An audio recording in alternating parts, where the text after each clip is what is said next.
Hallelujah. Odofo Nyankopon shira wai. Onyame ye okese wa kwanyene mo Jesus Christ demo. Maye mompaye. Odomfo pa ene wo maye da wase bebre. Wo no kredi sododo. Woni onyama hwosoro ne asase nyinara ma. Ene nti wo maye koso kasa ye yie ne nkanfo ne tonton ye wodia.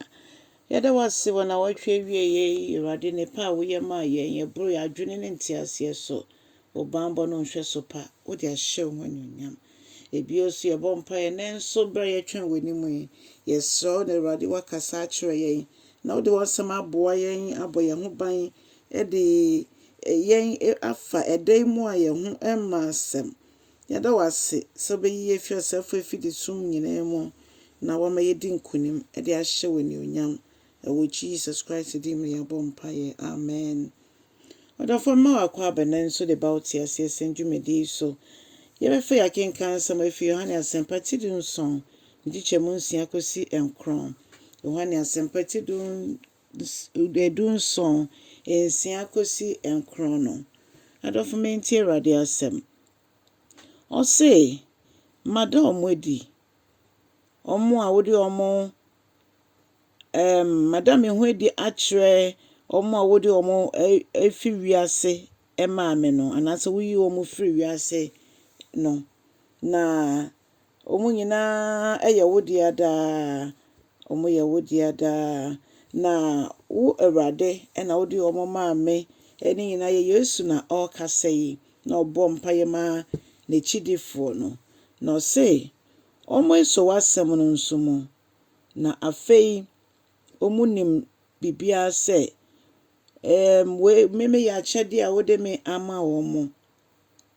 na fei asama wode ama me nso me de ni nyina so ama omo na omo agye atomu no munim se me firi wo nkyɛn ene baaye na omo gidi se wo na wo soma me eno nti me mpaebo enye se mebo ama wiase na mmom me bompa ya ana medi ama afofra na eye omo a wode omo ama me no a omo na me bompa ye edema omo efise omo ye wonso wodia odofo sampa ye tomakoma sododo Yesu Kristo ebo sampa ye mane chidifo ejidifo no na omo nso so na Yesu kafa omo ho bia so be mu omo to anamma Onyankopɔn kosi se omo nso firi asase so na ansa no mbe firi asase so no omo nso de asem na ma ofofro nso de ama ofofro ene ababedu me ne wonso asui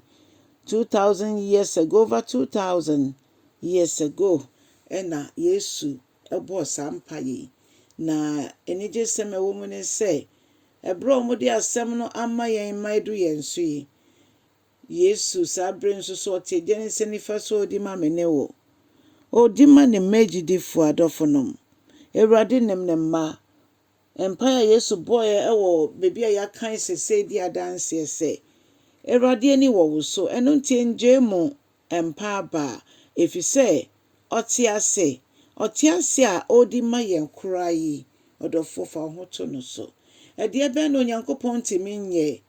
agisa wan fan shenen sa Nyankopɔn no edin ba kwa mede ama Nyankopɔn no agisa wan kan kire no agisa wan fan shenen sa agisa wan frɛ no wo mu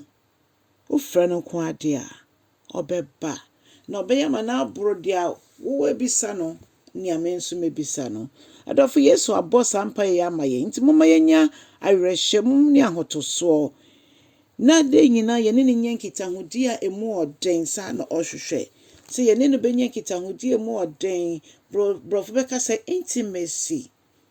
emu edo ankasa ye bompa se nyame nkronkron boa ye yentimi embe wode nyina enam wasam so na Awurade yentena wona yesidada na yetimi ejira wasam so abompa ye abone de wura kira fofra omo nnimu se wuti ejenise nifa so wudi ma woma Awurade woni ekirekire wuti yemu wuti yemu yenso yeti wo mu na wuti ejanu mu yeda wase wasarehwemu yenim se ejidifo a omo nyanti ase nyina Awurade wobɛma mo santi asie no mate asie say yenya mobo ye ya adehye ye part of the body of Christ na fe Awurade wa ma yentumi nso say yemfrɛ wo aba eja yeja pa yeda wase say woyɛ yensa we ye fi mpotwere nyina mu na wa ma yetumi wɔ nea ɔto yɛ mpotwere no so yeda wase wo Yesu Kristo din mu cha asɛm no ɔdɔfo na yenhyira amen and amen.